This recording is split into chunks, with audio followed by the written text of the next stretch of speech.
தொகுதி மறுவரை குறித்து நாளை நாடாளுமன்றத்தின் சிறப்பு கூட்டத்தொடர் கூட உள்ள சூழ்நிலையில் இன்று கருப்பு கொடி ஆர்ப்பாட்டத்தை திமுக தலைவரும் முதலமைச்சருமான மு.க. ஸ்டாலின் அறிவித்திருக்கிறார். தமிழகத்தில் தென்னிந்தியர்கள் முழுவதும் கொதித்து போய் இருக்கிறார்கள் என்றும், விந்திய மலைக்கு தெற்கே உள்ள தென்னிந்தியர் ஒவ்வொருவரும் இதனால் பாதிக்கப்படக்கூடிய அபாயம் ஏற்பட்டிருக்கிறது என்றும் திமுக தலைவர் மு.க. ஸ்டாலின் அறிவித்திருப்பதையொட்டி இன்று நாளை கருப்பு கொடி போராட்டம் பொது இடங்களிலும் வீடுகளிலும் அதை ஏற்றி மத்திய அரசுக்கு எதிரான அந்த எதிர்ப்புணர்வை காட்ட வேண்டும் என அவர் கூறியிருக்கிறார். சற்று முன்பு திமுக எம்பிக்களின் ஆலோசனை கூட்டம் நடைபெற்ற சூழ்நிலையில் இன்று கருப்பு கொடி ஆர்ப்பாட்டம் அறிவித்த அடுத்த சில நிமிடங்களில் மாவட்ட செயலாளர்களுடன் திமுக தலைவர் ஆலோசனை நடத்தி வருகிறார். நாளைய போராட்டத்தை எவ்வாறு முழுவீச்சோடு நடத்துவது, மத்திய அரசுக்கு தமிழகத்தின் எதிர்ப்பை எவ்வாறு காண்பிப்பது என்பது குறித்து, இந்த தொகுதி மறுவரையறை குறித்து தமிழகம் முழுவதிலும் ஒவ்வொரு தமிழக மக்களின் குரலையும் மத்திய அரசு அதை அவர்களை கேட்கும், மத்திய அரசுக்கு இந்த தமிழகத்தின் குரல் கேட்கும் வகையில் இந்த போராட்டம் நடைபெற வேண்டும் என்றும், இது ஒரு மாபெரும்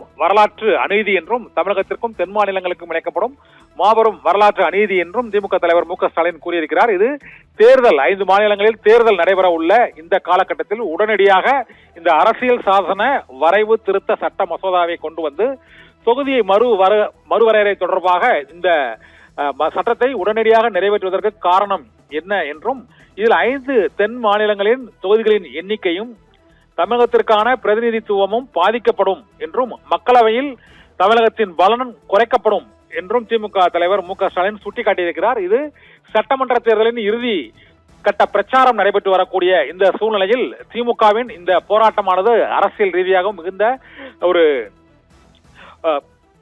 ரீதியாக மிகவும் மக்கள் மத்தியில் எதிரொலிக்கக்கூடிய பிரச்சனையாக உருவெடுக்கும் வாய்ப்பு ஏற்பட்டிருக்கிறது. இது தமிழக தேர்தல் காலத்திலும் இந்த பிரச்சனை மிக முக்கிய பிரச்சனையாக எதிரொலிக்க இருக்கிறது. இது குறித்து காங்கிரஸ் கட்சி மற்றும் பல்வேறு கட்சிகளுமே இது தொடர்பான எதிர்ப்பை தெரிவித்திருக்கிறார்கள். தமிழக வெற்றி கழகமும் தொகுதி மறுவரையறை குறித்து கண்டனத்தை தெரிவித்திருக்கிறது. தமிழகம் மற்றும் தென் மாநிலங்கள் கடுமையாக பாதிக்கப்படக்கூடும் என தாவேக தலைவர் விஜய் மற்றும் தமிழகத்தில் உள்ள அனைத்து கட்சிகளும், திமுக, காங்கிரஸ் மற்றும் கம்யூனிஸ்ட் உள்ளிட்ட திமுக அதிமுக கூட்டணியில் உள்ள பல்வேறு கட்சிகளும் இதற்கு எதிர்ப்பு தெரிவித்து வருகின்றன. ஆனால் அதிமுக தரப்பில் இதற்கு இன்னும் வலிமையான கடுமையான எதிர்ப்பு வராத சூழ்நிலையில் இந்த பிரச்சனையை தேர்தல் அரசியல் பிரச்சனையாக திமுக கையில் எடுத்திருக்கிறது. அதனை எதிரொலிக்கும் வகையில் தான் நாளை அந்த வீரியமான போராட்டத்தை தமிழகம் முழுவதும் கருப்பு கொடி போராட்டம் நாடாளுமன்றத்தின் சிறப்பு கூட்டத்தொடர் நடைபெறக்கூடிய வேளையில் தமிழகத்தில் இந்த கருப்பு கொடி போராட்டம் அறிவிக்கப்பட்டிருக்கிறது. இந்த போராட்ட அறிவிப்பால் மத்திய அரசுக்கு எதிரான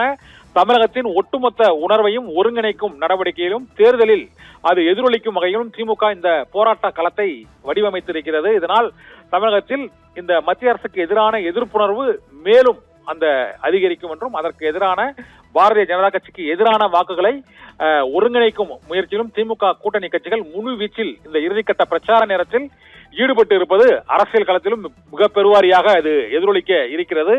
இதனை திமுக மிக வேகமாக தீவிரமான போராட்டமாக நாட்டிலேயே எந்த மாநிலத்திலும் இல்லாத வகையில் தென்னிந்திய மாநிலங்களில் கேரளா இதற்கு எதிர்ப்பு தெரிவித்திருக்கிறது. ஆந்திர மாநிலம் உரிய எதிர்ப்பை இன்னும் தெரிவிக்கவில்லை. தெலுங்கானா மாநிலம் எதிர்ப்பு தெரிவிக்கப்பட்டிருக்கிறது. இருந்த போதிலும் ஒட்டுமொத்த தென் மாநிலங்களின் பிரதிநிதித்துவத்தை இந்திய மக்களவையில் குறைப்பதற்கான நடவடிக்கை தான் இந்த தொகுதி மறுவரையறை சட்ட திருத்த மசோதா என்று திமுக தரப்பில் கடுமையான எதிர்ப்பு அதற்கு எழுப்பப்பட்டு இது தேர்தல் பிரச்சனையாக இப்போது உருவாக்கப்பட்டிருக்கிறது. அதன் எதிரொலியாகத்தான் இப்போது திமுக தலைவரும் முதலமைச்சருமான மு.க. ஸ்டாலின் வெளியிட்டுள்ள வீடியோ பதிவில் இந்த கருப்பு கொடி போராட்டம் நாளை முழுவீச்சில் நடத்தப்பட வேண்டும் என வேண்டுகோள் விடுத்திருக்கிறார். 5 மாநிலங்களுக்கும் இது ஒரு வரலாற்று அநீதி, 5 தென் மாநிலங்களுக்கும் இது ஒரு வரலாற்று அநீதி என்பதையும் அவர் குறிப்பிட்டிருக்கிறார். இந்த போராட்டத்தை எவ்வாறு முன்னெடுத்துச் செல்வது, எவ்வாறு தீவிரமாக நடத்துவது என்பது குறித்து இப்போது மாவட்ட செயலாளர்களோடு ஆலோசனை நடத்தி வருகிறார். இதனால் தமிழகம் முழுவதும் நாளை கருப்பு கொடி போராட்டம் மிக தீவிரமாக திமுக மற்றும் அதனுடைய கூட்டணி கட்சிகளால் நடத்தப்படும் என எதிர்பார்க்கப்படுகிறது. ராதிகா.